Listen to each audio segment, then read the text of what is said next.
এবার গরমকে পিছনে ফেলে ঝড়ের গতিতে এগিয়ে আসছে ভারী বৃষ্টি। গত কয়েকদিন ধরে জ্বালাপোড়া গরম থাকলেও এবার কিন্তু বড়সড় দুর্যোগ ঘনিয়ে আসছে বাংলার বুকে। কিন্তু ঠিক কোন এলাকায় বড়সড় দুর্যোগ ঘনিয়ে আসবে এবং কোন দিকেই বা ভারী বৃষ্টি হবে তা নিয়েই এই ভিডিওটিতে আপনাদেরকে বিস্তারিতভাবে জানিয়ে দেব।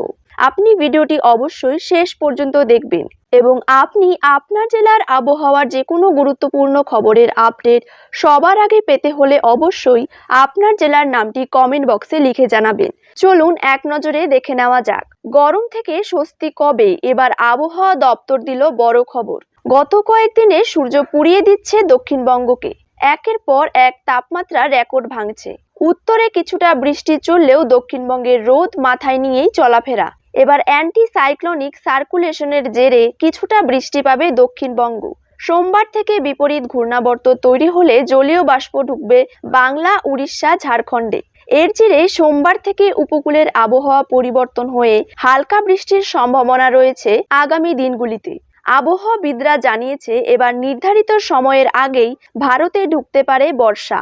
দিন কয়েক আগেই এমন সুখবর শুনিয়েছিলেন তারা, কারণ আসছে লা নিনা। আর এই লা নিনার প্রভাবেই ভারতের বর্ষার সময় ওলটপালট হতে পারে। বিশেষজ্ঞরা আগাম সতর্ক করেছেন যে লা নিনার প্রভাবে বছরের প্রথম অর্ধে তাপমাত্রা বাড়লেও দ্বিতীয় অর্ধে তৈরি হবে ঘোরতর দুর্যোগ। এদিকে বাংলাদেশের কথা বলতে গেলে দেশের আকাশ বেশ কিছু স্থানে আংশিক মেঘলা থেকে মেঘাচ্ছন্ন থাকলেও আজ সিলেট, হবিগঞ্জ, সুনামগঞ্জ ও এর পার্শ্ববর্তী এলাকায় আকস্মিকভাবে দমকা হাওয়া সহ বৃষ্টির সম্ভাবনা আছে।